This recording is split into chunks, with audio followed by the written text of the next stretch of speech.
O ano era 1981. A cultura jovem ocidental vivia o auge de uma febre eletrônica. Uma era de ouro que se desenrolava não nos cinemas ou nos estádios, mas em espaços escuros, barulhentos e iluminados por neon fliperamas. Estes eram os templos de uma nova geração, santuários onde a realidade era suspensa e a única coisa que importava era sua pontuação. Cada fliperama era uma caverna de maravilhas, uma sinfonia caótica de sons digitais, com o zumbido de naves espaciais se misturando ao Waka Waka de Pac-Man e aos gritos de gorilas raptores de princesas. O ar era denso, uma mistura do cheiro de carpete, eletricidade e pipoca. E no centro de tudo estavam os gabinetes. Cada um era uma obra de arte, uma promessa de aventura estampada em sua lateral, com ilustrações vibrantes de alienígenas, heróis e labirintos. Eram portais coloridos para outros mundos, criados por gigantes da indústria como Atari, Namco e Midway. Cada novo jogo que chegava era um evento, anunciado em revistas e aguardado com uma antecipação quase religiosa pelos jovens. Foi neste cenário familiar e efervescente que, segundo a lenda, algo estranho começou a acontecer. Em alguns poucos e selecionados fliperamas nos subúrbios de Portland, no estado do Oregon, um novo gabinete apareceu. Ele não chegou com a fanfarra de um lançamento da Atari. Ele simplesmente surgiu. De um dia para o outro, estava lá, instalado em um canto, como se sempre tivesse pertencido àquele lugar. Mas ele não se parecia com nenhum outro jogo. Enquanto os outros gabinetes gritavam por atenção com suas artes coloridas e seus logotipos chamativos, este era uma anomalia. Era um monólito, um gabinete austero e minimalista, completamente preto. Não havia ilustrações de naves ou personagens, nem listas de funcionalidades. Apenas uma superfície escura e impenetrável. No topo, em uma fonte simples, geométrica e sem qualquer adorno, estava gravado um único nome: Polybius. A origem da máquina era um mistério completo. Os donos dos fliperamas, quando questionados, não sabiam dizer quem a havia instalado. Não havia registros de uma empresa chamada Polybius nos catálogos dos distribuidores. Não era um jogo da Taito, nem da Williams. Parecia ter se materializado do nada para os frequentadores habituais. Aquele gabinete preto se tornou um objeto de intensa curiosidade e especulação, antes mesmo que a primeira ficha fosse inserida. Seria um protótipo, um novo tipo de tecnologia? A falta de informação sobre ele era, em si, um poderoso atrativo. Ele se destacava não por ser o mais barulhento ou o mais colorido, mas por ser o mais silencioso e o mais enigmático. Era uma caixa preta, tanto literal quanto figurativamente, que prometia um segredo em seu interior. Em meio ao caos de luzes e sons do fliperama, o gabinete de Polybius era como um vácuo, um ponto de interrogação que atraía os olhares. Os jogos ao seu redor eram conhecidos, seus padrões e segredos já dominados pelos melhores jogadores. Mas Polybius era um território desconhecido, uma fronteira final dentro daquele universo de entretenimento digital. A multidão de jovens se reunia em volta daquela anomalia negra, em um misto de hesitação e fascinação. Um garoto mais corajoso, então, se adiantou. O som de sua ficha de metal, caindo no slot do gabinete, ecoou brevemente acima do barulho ambiente. Ele segurou o joystick, suas mãos envolvendo o plástico frio do controle. A tela, antes escura, piscou e ganhou vida, revelando algo que ninguém ali jamais havia visto. O jogo havia começado. Quando a tela de Polybius se acendeu, ela não revelou os sprites pixelados e amigáveis de Donkey Kong, ou os fantasmas coloridos de Pac-Man. O que surgiu foi algo totalmente diferente. Uma experiência visual que parecia pertencer a uma outra dimensão do entretenimento eletrônico. Segundo os relatos que formam a lenda, o jogo era uma explosão de gráficos vetoriais abstratos. O jogador não controlava um personagem, mas sim uma pequena nave em forma de garra, navegando por um túnel que girava e se contorcia em alta velocidade. Formas geométricas brilhantes, lasers e padrões coloridos vinham em direção ao jogador, que precisava atirar ou desviar em um ritmo frenético.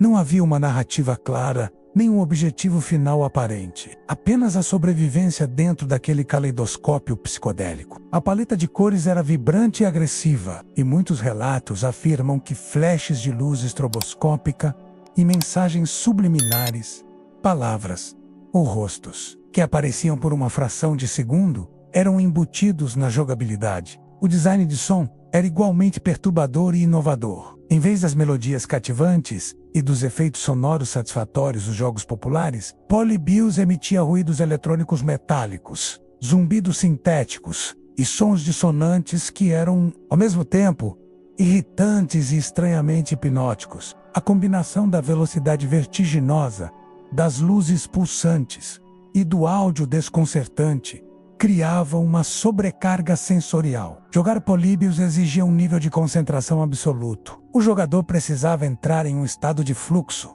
onde o mundo exterior, com todo o barulho e a distração do fliperama, simplesmente desaparecia. Tudo o que existia era o túnel, a nave e os reflexos do jogador. E foi essa imersão total que se provou ser a base de seu poder viciante. A reação foi imediata e avassaladora. Nos poucos fliperamas de Portland onde o Gabinete Preto apareceu, Polybius se tornou uma sensação da noite para o dia. A máquina nunca estava vazia. Longas filas de adolescentes se formavam, com jogadores esperando por horas apenas por uma chance de experimentar aquele novo e estranho jogo. A competição era acirrada, e relatos da época descrevem brigas e discussões entre jovens para decidir quem seria o próximo. O gabinete de Polybius, segundo a lenda, arrecadava muito mais fichas do que qualquer outro jogo no estabelecimento. A sua popularidade não era como a de um sucesso normal, como Space Invaders. Era algo mais intenso, mais febril, quase como uma obsessão coletiva que havia tomado conta daquela pequena comunidade de jogadores. Os jogadores que conseguiam uma chance no controle descreviam uma experiência quase transcendental.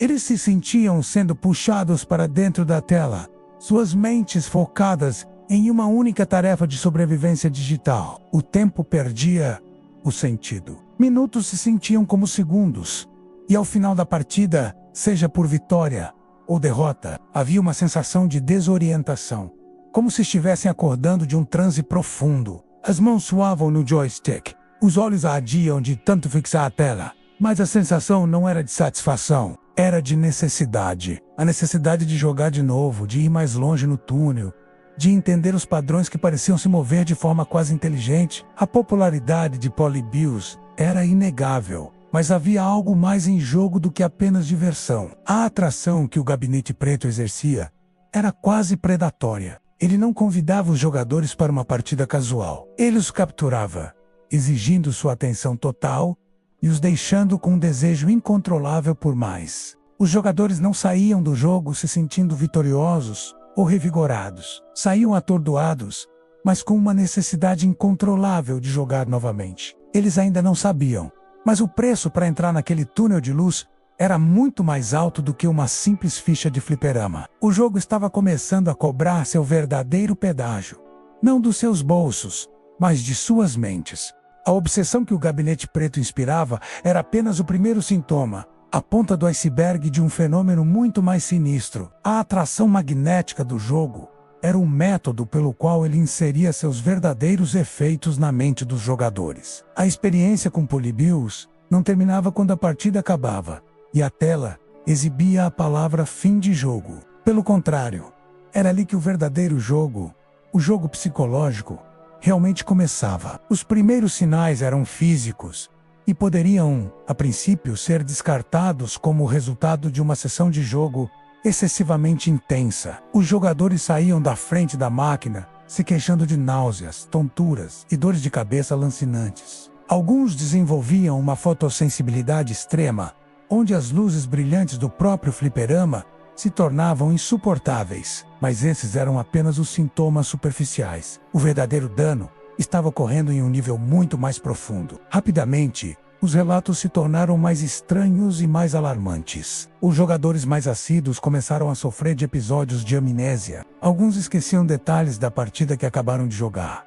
Outros não conseguiam se lembrar de como chegaram em casa. Nos casos mais extremos, A lenda conta que adolescentes esqueciam temporariamente seus próprios nomes. O jogo parecia estar ativamente apagando trechos de suas memórias de curto prazo. A isso, somava-se um estado de estresse e ansiedade agudos. Os jogadores se sentiam observados, desenvolvendo uma paranoia constante que os acompanhava muito depois de terem deixado o fliperama. A sensação de pavor não estava mais confinada à experiência de navegar pelo túnel digital. Ela havia vazado para o mundo real. O aspecto mais consistentemente relatado da maldição de Polybius, no entanto, eram os distúrbios do sono. O fenômeno se manifestava em duas fases aterrorizantes. A primeira era uma insônia severa. Os jogadores relatavam que, ao fechar os olhos, não encontravam o escuro, mas sim as imagens residuais dos gráficos vetoriais do jogo, queimadas em suas retinas. Eles continuavam a ver as formas geométricas e os túneis coloridos, incapazes de desligar o cérebro da experiência hipnótica. O jogo seguia para o silêncio de seus quartos. Quando o sono finalmente vencia a exaustão, a segunda fase começava. Os pesadelos não eram sonhos ruins comuns, eram terrores noturnos vívidos e recorrentes, onde os jogadores se viam presos dentro da máquina, incapazes de escapar do túnel que girava infinitamente. Muitos acordavam gritando, em um estado de suor frio e pânico absoluto. Imagine a cena repetir em várias casas nos subúrbios de Portland. Um garoto de 15 anos, antes um jovem normal, agora passa horas na frente do gabinete preto. No primeiro dia, ele volta para casa eufórico, contando sobre o jogo mais incrível que já viu. No terceiro dia, ele mal consegue comer e reclama de dores de cabeça. Uma semana depois, seus pais o ouvem gritar durante a noite, falando sobre luzes e vozes que vêm da tela. Ele se torna irritadiço, retraído, e sua performance na escola despenca. Os pais começam a conversar entre si, na fila do supermercado, nas reuniões da escola, e percebem um padrão assustador. Seus filhos, todos frequentadores dos mesmos fliperamas, estão exibindo os mesmos sintomas alarmantes. A lenda atinge seu ponto mais sombrio, com as alegações de que alguns desses jovens, atormentados por um terror psicológico que não conseguiam descrever ou entender, foram levados a atos de automutilação e até mesmo ao suicídio. Embora essa seja a parte mais extrema e menos verificável do mito, foi ela que cimentou a reputação de Polybius como uma máquina amaldiçoada, um predador digital disfarçado de entretenimento. O jogo havia deixado de ser um entretenimento para se tornar uma aflição. Os corredores barulhentos do fliperama agora escondiam uma ameaça silenciosa que seguia os jogadores para casa, invadindo seus sonhos e fragmentando suas mentes. A comunidade estava assustada, crianças, antes obcecadas, começavam a ter medo do gabinete preto, e foi em meio a esse crescente pavor que uma nova e ainda mais estranha camada foi adicionada ao mistério.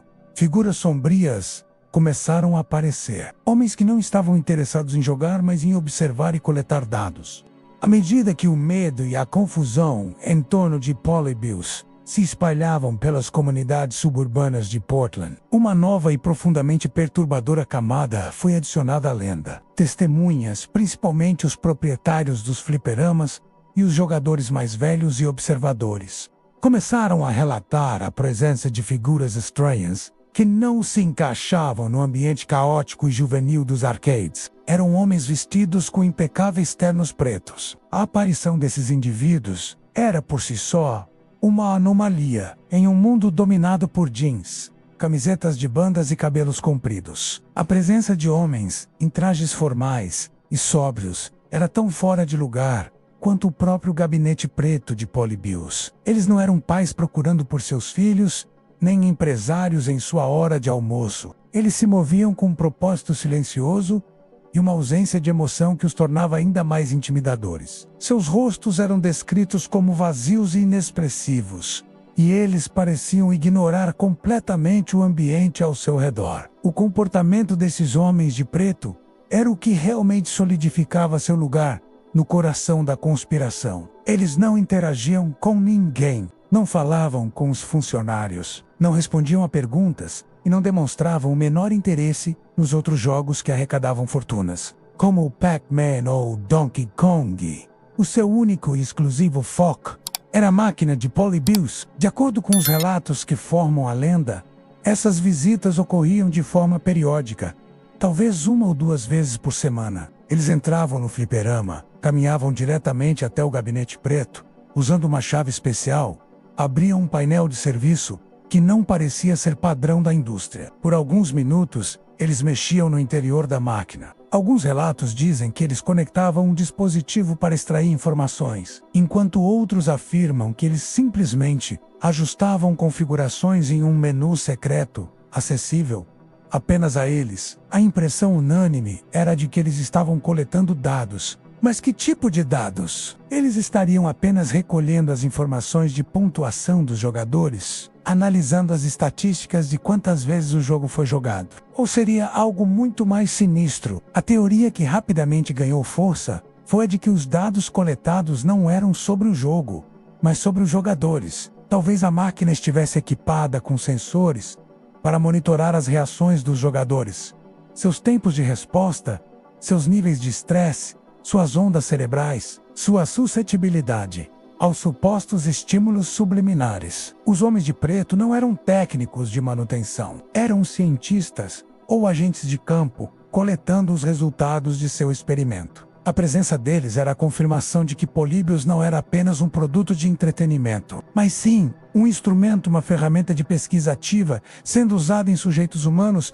que não sabiam que estavam sendo observados. A aparição dos homens de preto conectou diretamente à lenda de Polybius. Há décadas de folclore sobre conspirações governamentais e OVNIs. A figura do homem de preto já estava firmemente estabelecida na cultura popular como agente de uma organização secreta do governo, encarregada de silenciar testemunhas e suprimir evidências de fenômenos inexplicáveis. A presença deles no contexto de Polybius emprestava ao jogo uma aura de segredo de Estado. A sua atitude fria e intimidadora também servia para desencorajar perguntas. Os donos dos fliperamas, embora curiosos, hesitavam em confrontar esses homens. Os jogadores, já assustados com os efeitos colaterais do jogo, certamente não ousariam se aproximar. A presença dos homens de preto transformou a lenda de Polybius. Não era mais sobre um jogo amaldiçoado, era sobre um experimento controlado. O gabinete preto não era um portal para o inferno,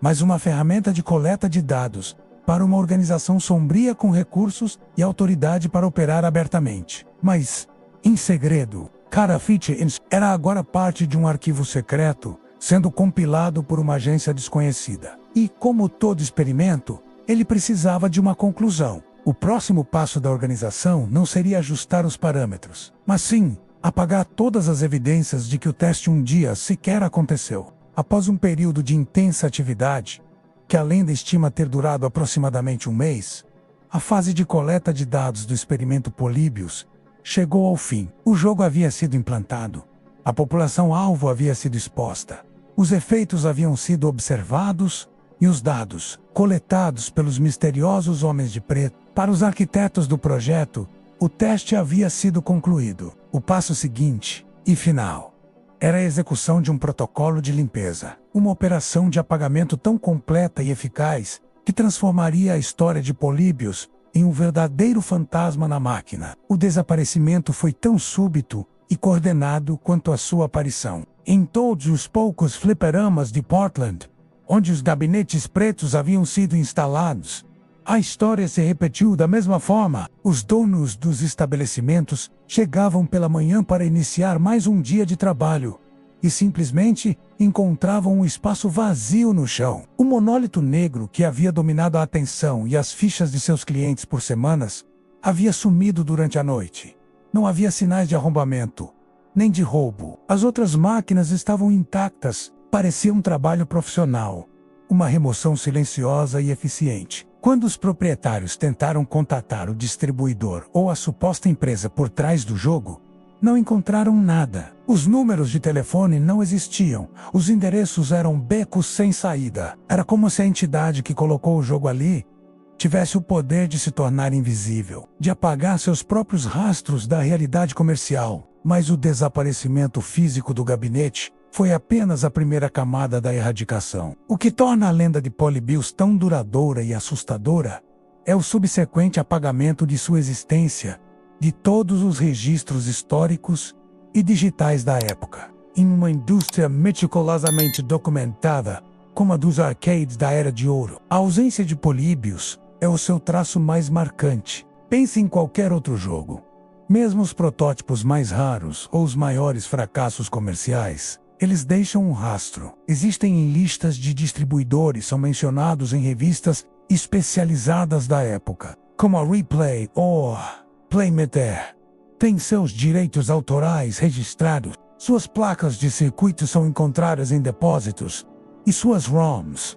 Os arquivos digitais do jogo são eventualmente copiadas e preservadas por colecionadores. Polybius não tem nada disso. Não há uma única fotografia autêntica de um gabinete de 1981. Não há um único panfleto de marketing. Não há uma única linha sobre ele nas publicações da indústria daquele ano. E o mais crucial de tudo, o código-fonte do jogo, a sua ROM, nunca foi encontrado. Ele não existe nos arquivos da MAMI, o projeto de emulação que preservou dezenas de milhares de jogos de arcade para todos os efeitos. Do ponto de vista histórico e técnico, o jogo nunca existiu. Este apagamento completo teve um efeito psicológico profundo naqueles que afirmam ter jogado, sem qualquer prova física para validar suas memórias. A experiência começou a parecer um sonho febril, uma alucinação coletiva, como algo que dominou suas vidas por um mês inteiro pôde simplesmente desaparecer sem deixar vestígios. A ausência de evidências tornou-se uma forma de gaslighting em massa, fazendo com que muitos questionassem a própria sanidade. Foi um jogo real ou uma invenção de suas mentes, talvez influenciada por outras histórias que ouviram? É precisamente esse vácuo perfeito de provas que alimenta a lenda. Se houvesse um gabinete em um porão de colecionador ou uma linha de código em um arquivo digital, o mistério poderia ser analisado, dissecado e provavelmente desmistificado. Mas a ausência total de evidências torna a história impossível de ser provada e, crucialmente, impossível de ser refutada. Polybius foi efetivamente apagado da realidade. A operação, fosse ela qual fosse, foi executada com uma precisão cirúrgica, não deixando para trás nada além de memórias fragmentadas e testemunhos assustados. O Gabinete Preto se tornou um fantasma, um vácuo na história dos videogames. Mas um vácuo dessa magnitude não permanece vazio por muito tempo. Ele é preenchido por perguntas, por medo e, inevitavelmente, por teorias da conspiração. Com o jogo desaparecido, a comunidade online começaria, anos mais tarde, a juntar as peças do quebra-cabeça, formulando uma teoria que conectava o jogo viciante, os pesadelos e os homens de preto, a uma única e aterrorizante fonte. Um jogo que vicia de forma anormal. Efeitos colaterais que incapacitam a mente. Agentes secretos que coletam dados em silêncio. E um desaparecimento súbito que apaga todos os vestígios da história. Cada um desses elementos, por si só, é uma anomalia. Juntos, eles formam um padrão, uma teia de eventos tão bizarros que exigem uma explicação que transcenda a de um simples jogo de fliperama com defeito. É aqui que as peças do quebra-cabeça se unem para formar a grande teoria da conspiração de Polybius. Uma teoria que aponta para um único e todo-poderoso arquiteto.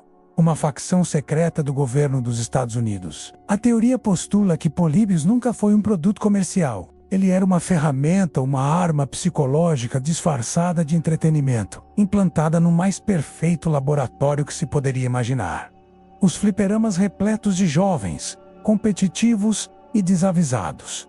O objetivo não era o lucro, mas a pesquisa, uma pesquisa sobre controle mental e guerra psicológica. Nesta visão, cada elemento da lenda ganha um propósito claro e sinistro. A jogabilidade hipnótica, com seus gráficos vetoriais que giravam e pulsavam, e seus sons dissonantes, não foi projetada por desenvolvedores de jogos, mas por neurologistas e psicólogos. O objetivo era induzir um estado de transe, sobrecarregar os sentidos e tornar a mente do jogador mais vulnerável e sugestionável. Os alegados flashes subliminares não eram um mito.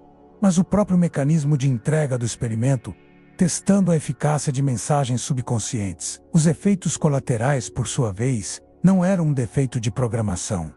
Eram o resultado esperado. A amnésia, os pesadelos, o estresse e a desorientação eram os dados brutos que os pesquisadores estavam coletando. Eles estavam testando os limites da resistência psicológica humana, medindo o quão rápido e eficazmente um estímulo audiovisual poderia desestabilizar uma mente. Os homens de preto, neste cenário, deixam de ser um mistério e se tornam uma peça lógica. Eles eram os agentes de campo, os cientistas de jaleco branco da nova era, trocando o laboratório estéril pelo ambiente caótico do fliperama. Os dados que eles coletavam das máquinas não eram sobre as pontuações mais altas, eram sobre as reações biométricas dos jogadores. Talvez o joystick e os botões estivessem equipados com sensores para medir a resposta galvânica da pele, o ritmo cardíaco, os níveis de estresse. Eles não estavam fazendo a manutenção de um jogo. Estavam monitorando seus cobaias, e o desaparecimento súbito das máquinas era o protocolo final de qualquer operação clandestina bem-sucedida. Uma vez que os dados necessários fossem coletados, todas as evidências do experimento precisavam ser eliminadas para garantir a negação plausível. A peça que, para muitos, cimenta esta teoria é o suposto nome da empresa por trás do jogo CineSolution. Segundo a lenda, este nome aparecia por uma fração de segundo na tela de título do jogo. CineSolution é uma palavra alemã, um portmanteau de cine, que significa sentidos, e Elision, que significa apagar ou extinguir. O nome da empresa era literalmente apagamento dos sentidos. Era uma confissão, uma piada interna sombria dos criadores, admitindo abertamente o verdadeiro propósito de sua criação. Para dar credibilidade a essa teoria, basta olhar para a história documentada de experimentos governamentais. O mais infame deles, o projeto MKUltra, conduzido pela Season 50 iOS 70, envolvia o uso de LSD, hipnose, abuso psicológico e tortura em cidadãos americanos desavisados para pesquisar técnicas de controle da mente. A teoria de Políbio sugere que o projeto nunca terminou, apenas evoluiu. Em 1981, o governo não precisava mais de drogas psicodélicas para acessar a mente humana. Eles tinham uma nova e muito mais poderosa ferramenta: os videogames. A teoria do experimento governamental é uma narrativa perfeita. Ela oferece um lugar para cada peça do quebra-cabeça, transformando uma lenda urbana em uma operação secreta de Estado, tão real e sinistra quanto o projeto MKUltra. A história é coesa,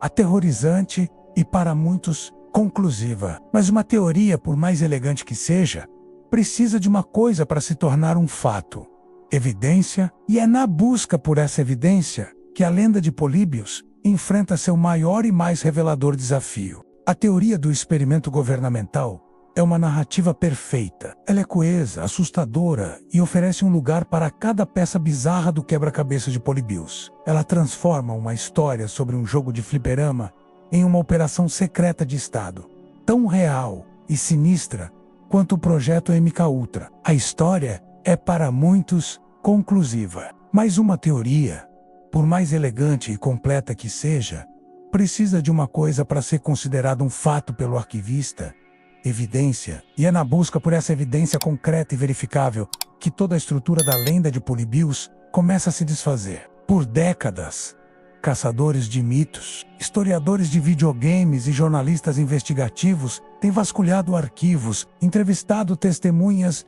e procurado por qualquer prova tangível da existência de um jogo chamado Políbios. Em 1981, o resultado dessa busca exaustiva tem sido sempre o mesmo: um vácuo absoluto. Primeiro, a evidência física. Em um mundo onde colecionadores guardam protótipos raríssimos e placas de circuito de jogos que nunca foram lançados, nunca um único gabinete, ou mesmo um fragmento de um gabinete de Políbios de 1981, foi encontrado.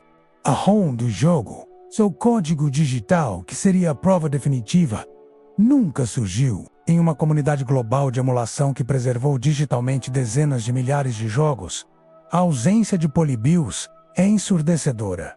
Segundo, o rastro de papel. A indústria de arcades dos anos 80 era um negócio competitivo e bem documentado. Revistas como a Replay e a Play Matter noticiavam cada novo lançamento. Registros de direitos autorais e marcas registradas eram feitos para cada novo produto. Polybius não aparece em nenhum desses lugares. Não há uma única menção, um único anúncio, uma única crítica em qualquer publicação da indústria daquela época. A suposta empresa alemã Cineslation também não possui qualquer registro de existência. E finalmente, a evidência humana. Apesar das inúmeras histórias anônimas contadas em fóruns, ninguém jamais se apresentou com uma identidade verificável e uma prova concreta de que jogou Polybius em 1981.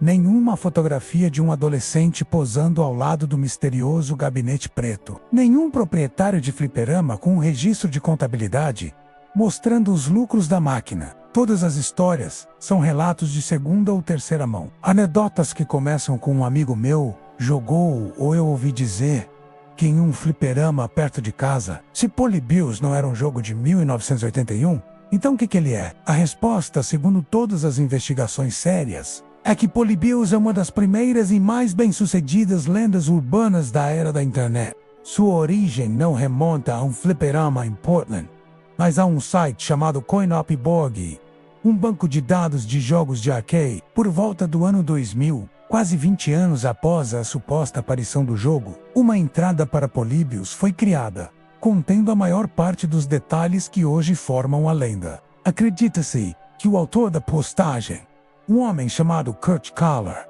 a tenha criado como um boato, uma experiência para ver com que facilidade uma história fabricada poderia se espalhar e ser aceita como verdade em uma comunidade online ansiosa por mistérios. E a genialidade do boato foi a forma como ele foi construído, usando fragmentos da realidade para dar credibilidade à ficção. A ideia dos efeitos colaterais, por exemplo, pode ter sido inspirada no jogo Hell Tempest, da Atari, lançado em 1981, cujos gráficos vetoriais e jogabilidade em túnel causavam tonturas e enjoo em alguns jogadores. A paranoia com o governo era alimentada pelo conhecimento público sobre projetos reais, como o MK Ultra e os Homens de Preto. Há relatos documentados de agentes do Polícia Federal norte-americana visitando fliperamas nos anos 80, não para coletar dados de controle mental, mas para investigar esquemas de jogos de azar ilegais e lavagem de dinheiro que usavam as máquinas como fachada. Um adolescente vendo homens de terno mexendo em uma máquina poderia facilmente reinterpretar a cena através das lentes da conspiração. Polybius, o jogo de 1981, provavelmente nunca existiu, mas Polybius, a lenda, é muito real. Ele não é um artefato dos anos 80, mas um dos primeiros e mais perfeitos artefatos da mitologia da internet. Ele foi construído com peças da realidade, misturando medos genuínos com fatos distorcidos, criando uma ficção que, para muitos, se sentia mais verdadeira do que a própria verdade. A questão final, portanto, não é se o jogo era real, mas por que, mesmo sabendo de sua provável origem, a lenda de Polybius se recusa a morrer? Polybius, o jogo de 1981, provavelmente nunca existiu. As evidências apontam de forma esmagadora para uma origem muito mais recente e digital, um boato, uma história de fantasma, criada nos primórdios dos fóruns da internet. Mas se sabemos que é, muito provavelmente, uma invenção, por que continuamos a contar essa história? Por que Polybius, o fantasma, parece ser mais real e mais poderoso do que a própria verdade? A resposta é que a lenda de Polybius sobrevive, porque ela toca em alguns dos nossos medos mais profundos e ressoa perfeitamente com a desconfiança da nossa era. Em sua essência, Polybius é uma releitura moderna de um mito antigo, o do objeto amaldiçoado, do artefato que promete prazer mas que cobra um preço terrível. É a caixa de Pandora para a geração dos fliperamas. A história explora o medo primordial da tecnologia que não compreendemos totalmente. Nos anos 80, os videogames eram uma força nova e avassaladora, e havia uma ansiedade social genuína sobre os efeitos que aquelas luzes piscantes e sons repetitivos poderiam ter sobre as mentes jovens. Políbios personifica esse medo, levando-o à sua conclusão mais extrema e aterrorizante. Além disso, a lenda se alimenta de uma desconfiança profundamente enraizada na autoridade. A inclusão dos homens de preto foi um golpe de gênio narrativo, pois conectou o mito de um jogo de fliperama a décadas de folclore sobre conspirações governamentais. Em um mundo pós-Watergate, e ciente dos excessos de projetos como o MK Ultra, a ideia de que o governo estaria conduzindo experimentos secretos em seus próprios cidadãos não parecia apenas possível, parecia provável. Políbios confirma o viés de quem acredita que entidades poderosas estão sempre agindo nas sombras, manipulando a realidade para seus próprios fins. Acreditar em Políbios é uma forma de dizer: eu sei o que vocês estão fazendo. E talvez o mais importante, Políbios sobrevive porque é simplesmente uma história fantástica. Ela contém todos os elementos de um thriller de sucesso. Um mistério central, um perigo iminente e inexplicável, vilões sombrios e anônimos, e um final em aberto que convida à especulação infinita. A história é um terreno fértil para a imaginação. Um quebra-cabeça que, por não ter solução, pode ser reconstruído de infinitas maneiras.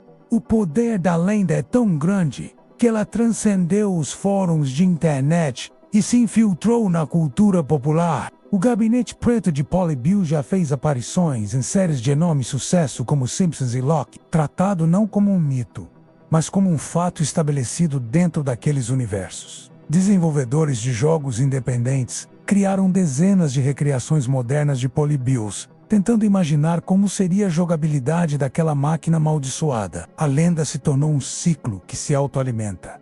A cada nova menção na mídia, a cada novo vídeo ou jogo inspirado nela, a linha entre a ficção e a possibilidade se torna ainda mais turva para uma nova geração que não conheceu a história de sua origem. No final, não importa se o gabinete de Polybius existiu ou não em um fliperama. Empoeirado de Portland, em 1981, sua existência, como uma ideia, como um meme cultural, é agora inegável e muito mais influente. A busca por Polybius nunca foi realmente sobre encontrar um jogo, mas sobre explorar nossos próprios medos em relação ao poder, ao controle e à tecnologia que avança mais rápido do que a nossa capacidade de compreendê-la. O Gabinete Preto pode nunca ter sido real, mas o fantasma que ele representa vive dentro da máquina da nossa consciência coletiva, nos lembrando que algumas das lendas mais poderosas não são aquelas escritas em livros antigos,